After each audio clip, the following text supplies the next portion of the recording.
This is a story of steam. Steam that first intrigued the mind of James Watt as he watched the bobbing lid of his mother's tea kettle. Steam that since then, through the imagination and engineering skill of many men, has come to dominate the economy of the age in which we live. Great utilities are the personification of the mighty power packed in steam. In one central station alone, force enough to supply the energy required to light and power a whole city area. This giant turbine, for instance, is the largest single shaft turbine in the world, in the Hall of Turbines at Philadelphia Electric's Mammoth Richmond Station. In huge processing plants, steam supplies the heat to make our nation's chemicals, refine our petroleum, process our textiles, paper, rubber, food, and countless other essentials. Here at the Sun Oil Company's Marcus Hook refinery, where the greatest advancements in the manufacture of high-octane gasoline have been made, steam plays its vital part.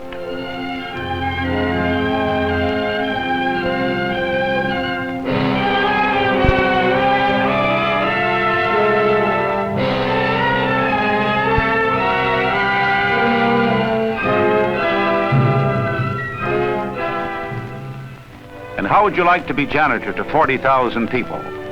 In such amazing Harts borough of the Bronx are central heating problems that require the best in steam engineering talent.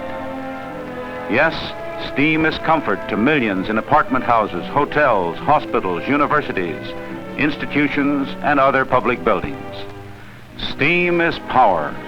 Steam is processing heat. Steam is comfort. Steam is life to America. And orchids to the designing and operating engineers whose painstaking skill, research, and practical experience have been determinedly applied to carry steam's usefulness, efficiency, and economy ever forward.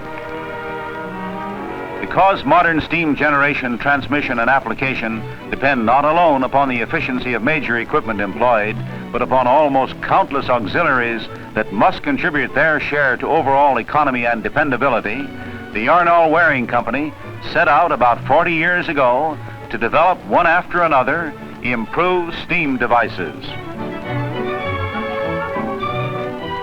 A new business, plunging head over heels into a new industry. This company made one pledge to itself, to offer only equipment for which there was a definite and unique engineering reason for superiority. That is why the products of this company are some of the really big little things in steam engineering today. Recently, I had the opportunity of seeing an exhibit of some of these products and a very interesting demonstration of their basic principles, the reasons for their preference in a large majority of our nation's industries. I was fascinated, as I know you will be, by the very evident concentration of so much painstaking mechanical and metallurgical research and manufacturing ingenuity in products we too often just take for granted.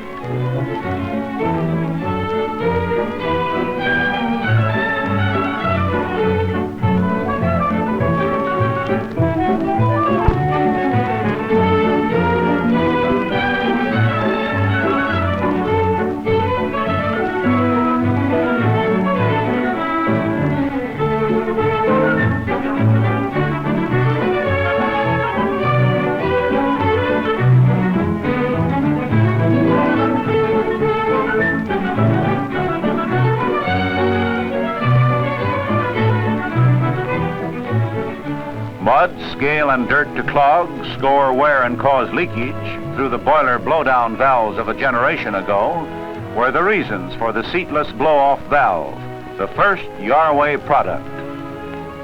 Because its sliding plunger design overcame all of the difficulties presented by conventional seating valves like this one, it became famous, has been adopted by more than 12,000 plants. Today, whenever high concentrations are experienced, especially in industrial process work requiring large amounts of make-up water, the seatless type of valve solves a vital problem, prevents such troublesome cases of scoring and erosion of the seat and disc as this one. In addition, the positive sealing features of this valve have made it the choice of plants of all types. Here's a Yarway seatless tandem valve with the angle valve sectioned to show its design and operating principles. Note the straight-through flow, through matching ports in follower gland and hollow plunger. No place here for dirt to collect, no hindrance to flow to cause cutting or wire drawing. The seat cannot leak because there is no seat. Note also the annular space around the plunger, which makes the plunger pressure balanced at all times for easy operation.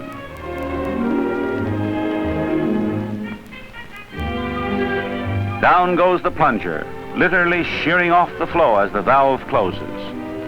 This plunger is made of nitralloy with a Brinell hardness of about 1,100. The packing rings are of special composition with stainless steel laminations. A combination to take what comes in the hardest service a valve can encounter. That final tug on the hand wheel means something too, for that automatically seals the valve drop tight. Here's how. The shoulder on the plunger contacts the upper follower gland and forces it down into the body, compressing the upper and lower packing rings to make a perfect seal with the plunger. And these yoke springs maintain uniform pressure on packing at all other times. Yes, there's a reason for the Yarway seatless valve that is reflected in service records 15, 20, and 25 years old. These valves in the typical modern power plant of Henry Diston & Sons Incorporated are mere babes in point of service. In their 5th year, they boast of never a minute's trouble, of no repairs or repacking since their installation. There are 32 Yarway seatless tandem valves on these 3 600-pound boilers, generating up to 270,000 pounds of steam per hour. Some of these valves have been blown down more than 4,000 times.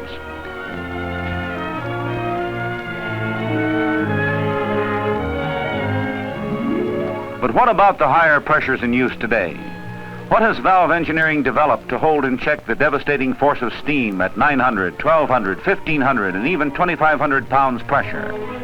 The answer to that is the Yarway Unit Tandem.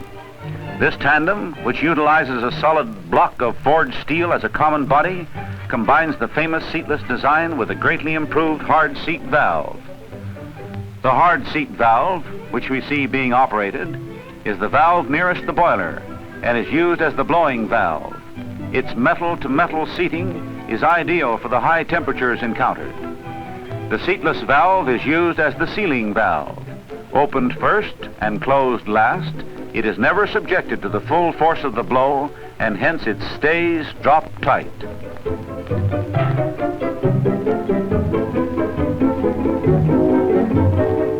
A good example of the stuff that has gone into this valve to make it the toughest of all tandems is the stelliting of the hard seat valve seat and disc. This stellite, one of the hardest metals known to science, provides wearing surfaces at these vital points that are almost indestructible. Such records as more than 3,000 blows at 1,300 pounds pressure without repair or replacement of a single part have made the unit tandem the outstanding preference of high-pressure plants from coast to coast.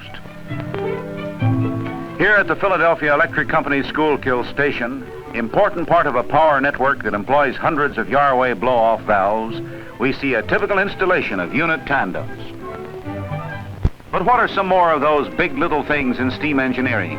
Those proverbial nails, for the lack of which the battle of steam progress might have been lost. The greatest concern of every steam plant operator is his boiler water level. For in a few minutes of relaxed vigilance, his boilers can be wrecked, a major investment lost. For this reason, no protective device giving warning of dangerous water levels can be too positive or too foolproof. The high-low alarm water column, employing trouble-free solid weights and operating on the displacement principle, is Yarway's answer to this problem.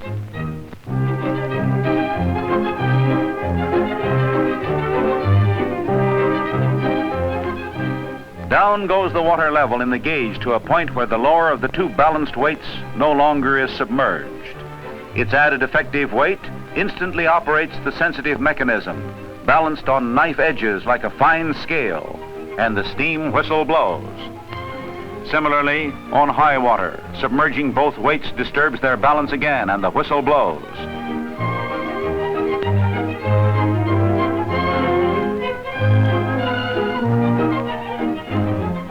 see the Yarway water column on the job at a large paper and fiber mill where heavy drains on the boiler for process steam requirements keep the operator busy. Yarway water columns and gauges are made for pressures up to 1,350 pounds. This rugged 900-pound column with high-low alarm mechanism and staggered flat glass steel insert gauge is typical of many installations among high-pressure utility and industrial plants. And here is a Yarway product that puts water level indication right in front of your eyes on a brilliantly lighted scale. A remote indicator that can be located on instrument panel or at any other desired eye level point, regardless of boiler location. An instrument that is operated literally by the boiler water itself, as dependable as the water level gauge, and 10 times as easy to read. Watch this transparent plastic demonstration model and see the simple operating principle revealed. I'll wager you will wonder, as I did, why no one ever thought of it before. But like the safety pin, great inventions are not necessarily the most complicated, but more often, the simplest answer to an age-old problem, whether it's holding up 3-cornered pants or a boiler's water level.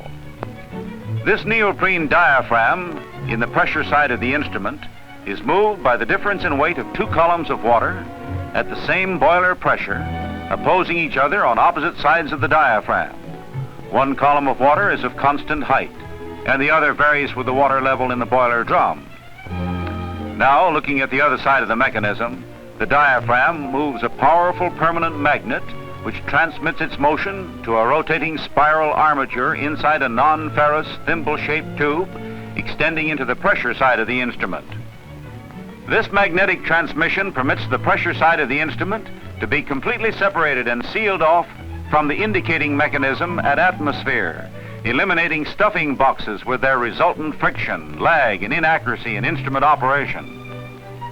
The spiral armature, of course, transmits its motion to the indicator pointer to show the true liquid level instantly and at all times. This typical installation here at Gilbert Station of the Metropolitan Edison Company, one of the highest pressure utility stations in the world, shows how boiler water levels high above are brought down for convenient, accurate checking on the same panel with other operating instruments. What's this? Still another product of Yarway ingenuity in solving troublesome steam equipment problems. It's the gun-packed expansion joint, and what a boon to the steam line maintenance man. It eliminates one of the hardest, hottest, dirtiest jobs there is, repacking the conventional slip-type expansion joint. It eliminates those costly shutdowns, too, when repacking must be done, because packing can be added to this joint while under full steam pressure. Let's see how it's done. A special plastic packing is used, formed into slugs to fit into the cylinders of pressure guns. By simply turning down the plungers in these guns, the packing is forced into the stuffing box to replenish and rejuvenate the old packing. Looking at this partly assembled joint, the little vanes you see deflecting the flow of packing serve a double purpose: to distribute the packing evenly between guns and to prevent back pressure through the guns. Gun-packed expansion joints like this one have been in continuous service for as long as 8 years without need of removing old packing. This 24-inch joint is in service on a 250-pound steam main at the New York Hospital Association, where 6 enormous buildings are heated and powered from one central source, producing up to 2,600,000 pounds of steam per day. Yes, Yarway built a better gland-packed expansion joint for years before the gun-packed feature was developed, and many installations like this one bear testimony to their reliability. But speaking of big little things, here is a Yarway product that boasts of its smallness and its ability to lick one of the biggest problems steam users face today. It's the impulse steam trap. A fraction of the size of other type traps, there are no floats, levers, buckets, bellows, or diaphragms in this novel design. Nothing but this simple valve. To get equipment hotter sooner and to keep it at maximum temperature, this little valve literally obeys that impulse.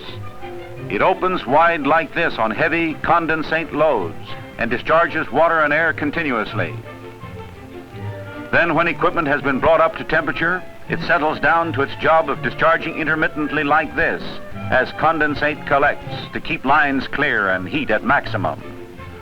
Why does it operate like this, you ask? Well, frankly, to go into the complicated thermodynamics of this unique trap, I'd have to go back to school again for a considerable brush-up course. But Yarway engineers did give me a simple layman's explanation. When cool condensate is flowing through the trap, it lifts and holds the valve open until discharged. However, when the condensate reaches near steam temperature and flashes into vapor as it flows through the trap, this vapor expansion produces pressure in the control chamber above the valve, forcing it to close and remain closed. Used on almost every type of equipment, in a few years, more than 350,000 Yarway impulse traps have gone to work to increase heating efficiency and reduce steam trap trouble and expense. In my travels through a wide variety of industrial plants, it seems I am always running across these little red-headed sentinels standing guard on the productive capacity of some dryer, cooker, vulcanizer, ironer, heater, still, or some other vital equipment. Here at the great Lee Tire and Rubber Company plant, for instance, little impulse traps keep these mammoth automobile inner tube vulcanizers hot on the job. Draining each piece of equipment individually, these 26 one-inch impulse traps are located high in the ceiling on the floor below. And what's this? An impulse trap that literally rides to work. Installed in the drain lines of the steam-heated platens of these big hydraulic presses, molding mechanical rubber goods at the Lee plant, it travels up and down with the press, keeping platens free from condensate and at top temperature at all times. Can you imagine any other type trap than the small, lightweight, straight-through flow impulse trap in a service like this? These stainless steel kettles at the Francis C. Stokes Company cannery at Vincenttown, heart of the New Jersey tomato country, are heated by means of large copper steam coils located in the bottom of each kettle. Think of heating 3,200 gallons of tomato juice from 70 to 210 degrees in 7 minutes flat. That's the job these kettles accomplish. The impulse traps on the floor below, one 2-inch trap to each kettle, have kept production at peak performance during the past 4 canning seasons. They replaced other traps unsuited for this continuous cooking work because, as you and I know, a ripe tomato can't wait. But let's get away from here. It's making me as thirsty as these little Yarway traps seem to be. Let's see what this giant dryer at the famous Scott Paper Company plant is all about. You guessed it, those impulse traps are here again. Once more, they are behind the scenes, out of sight, but very much in evidence in the production picture, keeping steam headers clear to keep dryer rolls hot.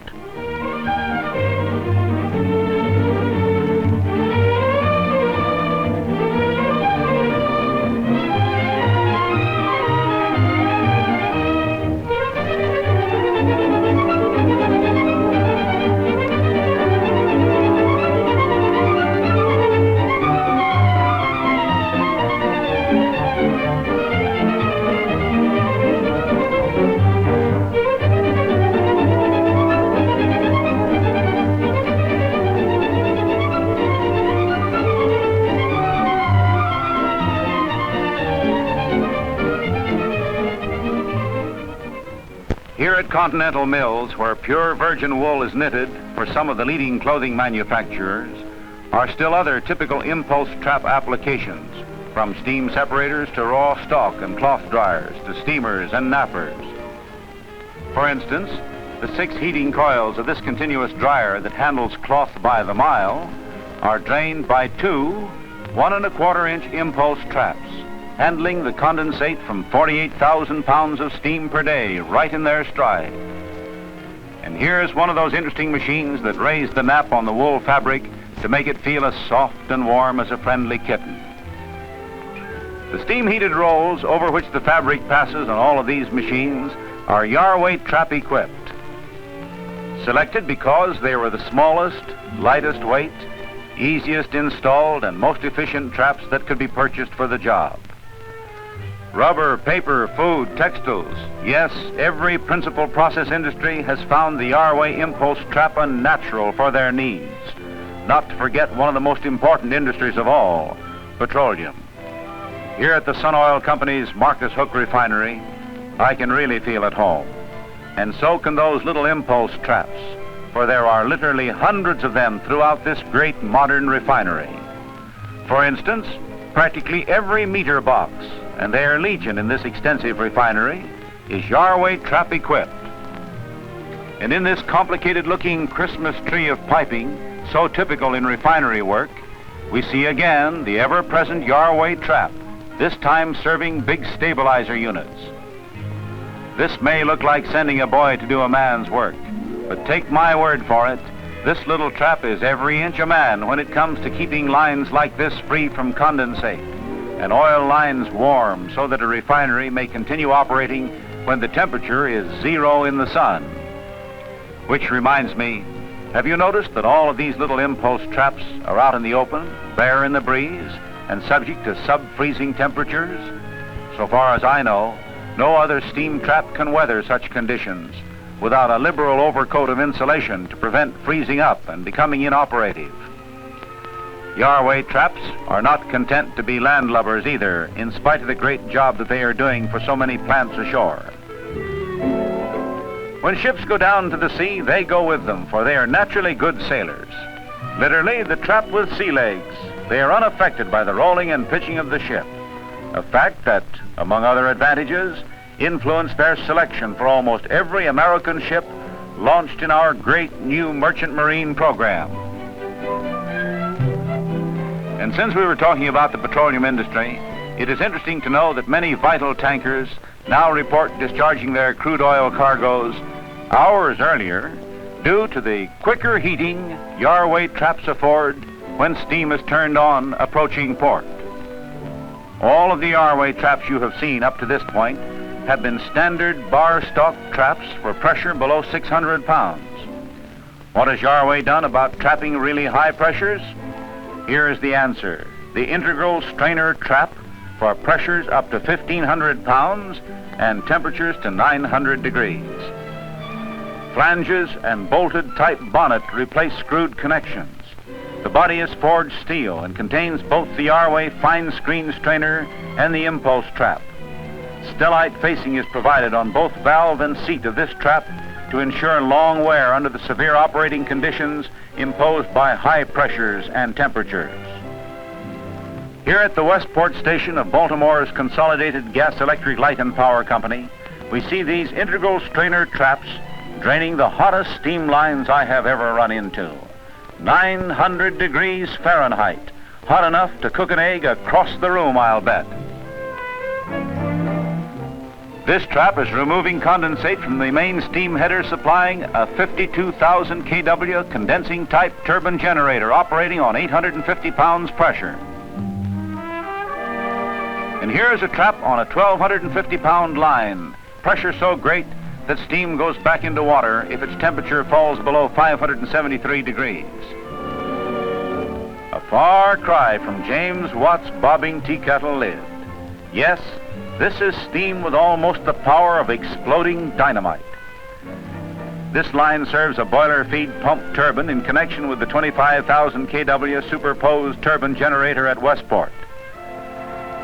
Now that we've seen the proof of the pudding in the service these big little things in steam engineering render to many and varied industries, let's go through the Yarway plant and see something of how they are made. Let's start in the steam laboratory. This unique proving ground for basic theories, as well as for finished products, has had a hand in the development or improvement of every Yarway product. Let's see what is going on today, an average one in this laboratory. First, let's look at the accelerated service test in progress, a great help in finding the weak spot in a product before it is ever offered to the public. This remote liquid level indicator, one of the original stock models, has already operated the equivalent of 50 years of normal boiler room service, and it's still going strong. It must be a veritable one-horse shay, for it has required no repairs or replacement of a single part. It hasn't even needed recalibration, in fact. And here's a similar test, which has just begun on a further improved gun-packed expansion joint.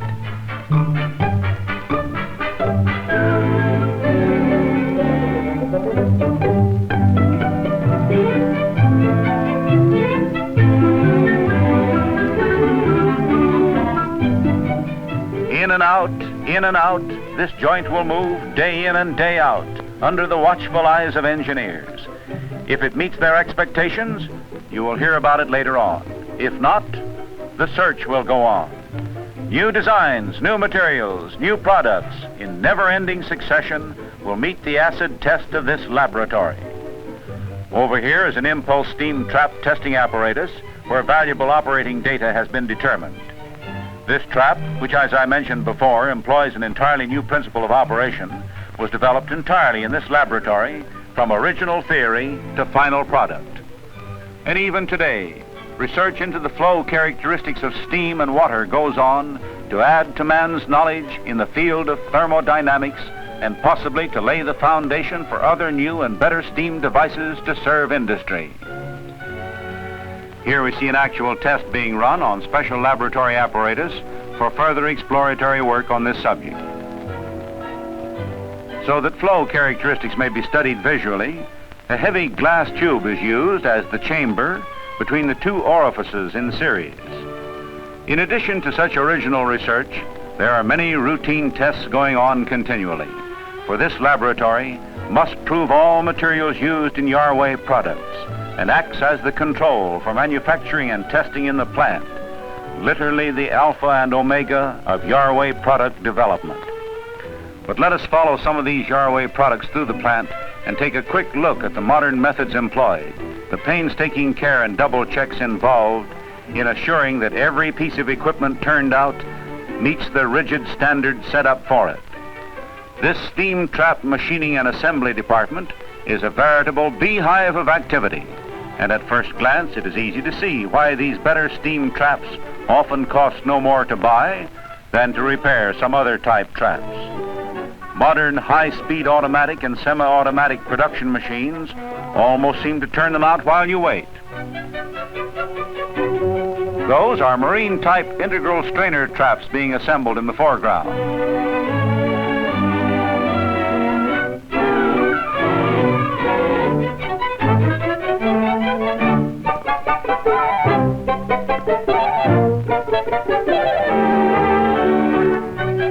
Here we take a closer look at some of the machining operations on these good sailors I told you about a few moments ago. They gleam like pure gold, don't they? And if you take many a marine engineer's word for it, they're worth many times their weight in that precious metal for their trouble-free service far from the nearest port. Standard impulse traps are made entirely from bar stock, fed into these automatics like meat into a sausage grinder. No wonder these little traps pop out at such an amazing rate, as they must to keep ahead of the constantly growing demands of American industry. Here the bonnet opening and the interior of the trap body are precision machined to receive the trim. Maintaining extreme accuracy and uniformity in manufacture makes every part of the impulse trap interchangeable, permits quick replacement of any part worn or damaged with another identical one, without removing the trap from the line, whether it is in South Africa or South Brooklyn. And engineers tell me they can carry enough replacement parts in their pocket to keep a plant full of Yarway traps in tip-top shape. Another practice that speeds production and keeps down costs at this model plant is the routine inspection and testing of products as they pass down the production line. In this way, any part or assembly that does not meet rigid Yarway specifications is rejected immediately before further man and machine hours are spent on it. Likewise, this policy practically eliminates any chance of a product leaving the plant unless 100% satisfactory in every component. This typical test station happens to be the last in the impulse trap production line. Here the control cylinder is given its factory setting and the final operating check is made. These inspectors work with instruments which give both visual and audible indications of the trap's operation. Say, those eerie lights and lightning-like flashes I see coming from that department over there have me intrigued. Let's go over and see what's going on. Oh yes, it's the welding department, of course. And I understand these Class 1 welders are some of the most skillful workmen on the East Coast in the technique of both torch and electric welding. Here they are working on an order of gun-packed expansion joint bodies. This fellow is welding a reinforcing web into a nitralloy seatless valve plunger. That flame throws a literal halo of light as he lays in the hot metal to form a bond even stronger than the metal he joins. And what's this?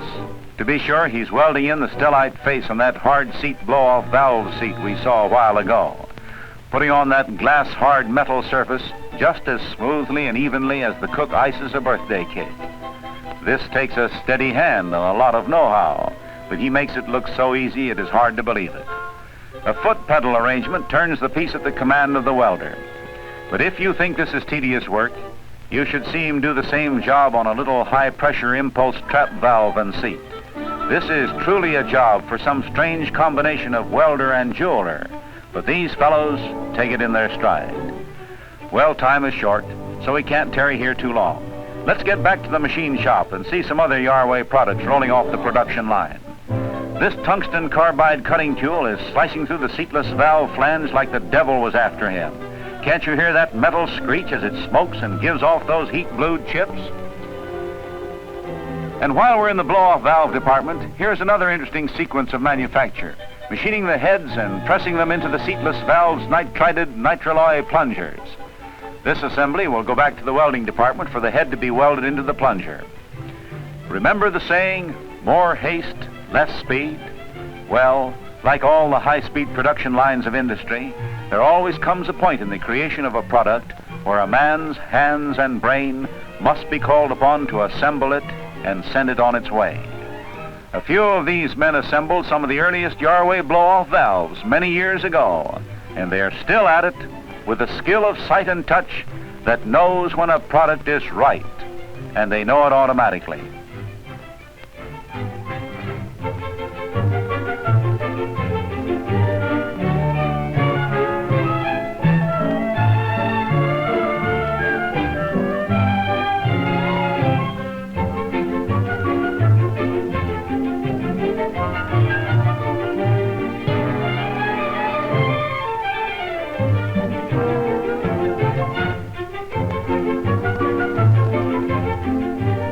This seatless tandem is just a sissy for low-pressure service.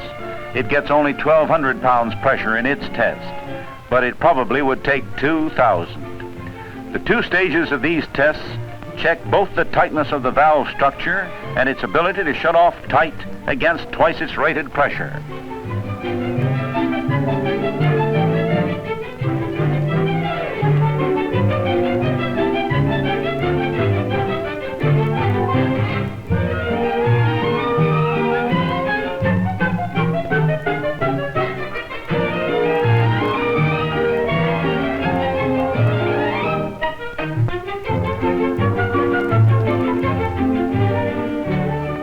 This hydrostatic test imposes 200% of rated steam pressure, and the product must stand up drop tight. Here we see a unit tandem blow-off valve for 1,350 pounds steam service, given a good going over with nearly 3,000 pounds hydrostatic pressure.